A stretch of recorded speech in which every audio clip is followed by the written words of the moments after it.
Hello အားလုံးပဲမင်္ဂလာပါရန် blog ကနေပြန်လဲကြိုဆိုလိုက်ပါတယ်ဒီနေ့မှာတော့ reality စာတင်တဲ့တိုင်းမှာပြုလုပ်ခြင်းပါတဲ့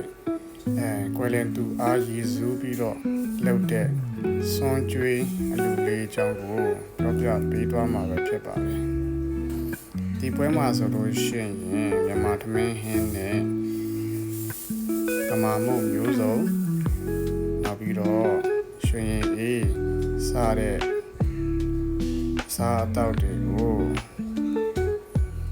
ကျွေးမွေးအခန့်သွားတာပဲဖြစ်ပါတယ်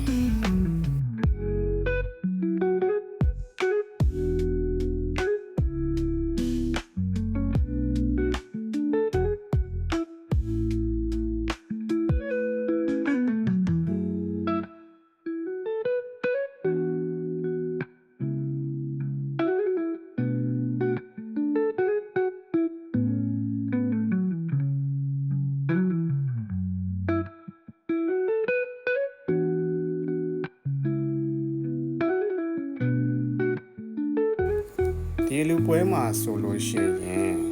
နူးဤနေအောင်ပေါင်းထားတဲ့နှစ်တလောက်ပေါင်းဟင်းတွေရဲ့နောက်ပြီးတော့မြန်မာကျက်စစ်စစ်ကိုကြော်ထားတဲ့ကြက်ကြော်ရဲ့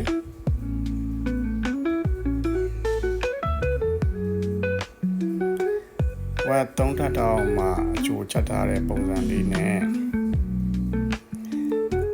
ကြက်သားပုံလုံးတီအစာတို့ဟင်းလျာတွေကို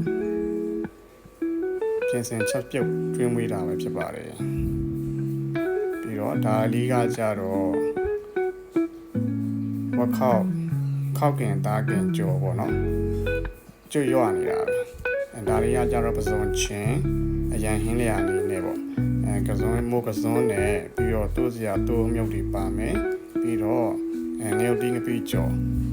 ဒါလေးတွေကိုအရန်ဟင်းနေနဲ့တဲခွင်းအခန့်ကျွေးမွေးတာပဲဖြစ်ပါတယ်အလူလာတဲ့ဧည့်သည်တွေမှာလက်ဖက်ရည်ကြိုက်တတ်တဲ့သူတွေအတွက်စီလုံးတီးနဲ့ရိုးရိုးလက်ဖက်ရည်ဆိုပြီးတော့နှမျိုးလဲတဲခင်းအခန့်ကျွေးမွေးပါတယ်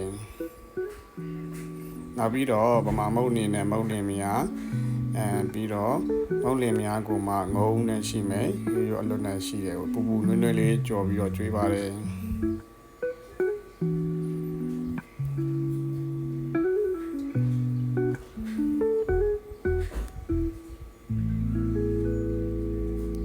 ဒါလေးကကြတော့ခေါင်းမုတ်လေးပါ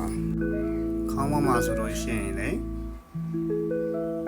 လန်တရဲလိုမျိုးလုံမြုပ်တီးတွေကော်ပီတွေနဲ့ကြော်တယ်ခေါင်းမုတ်ရဲ့ကျုပ်ခေါင်းမုတ်ရဲ့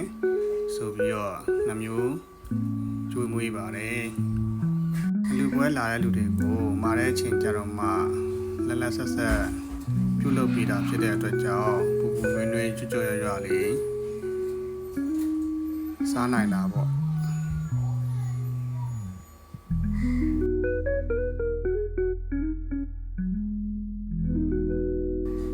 ခေါင်းမုတ်ထဲမှာဆိုလို့ရှိရင်ဒီလို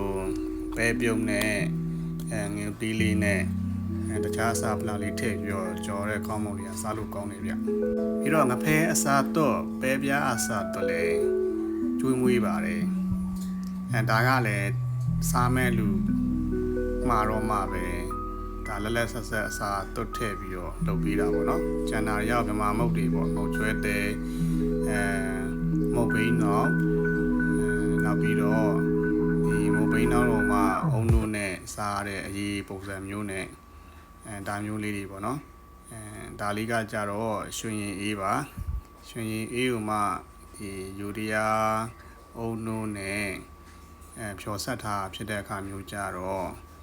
ရတာအားဖြင့်တော်တော်လေးကိုကောင်းမွန်ပါတယ်စတော်ဘယ်ရီထိုးမုတ်လည်းပါရရဲ့ဗျဒီနေ့ကတော့ဒီလောက်ပါပဲအားလုံးကိုကျေးဇူးတင်ပါတယ်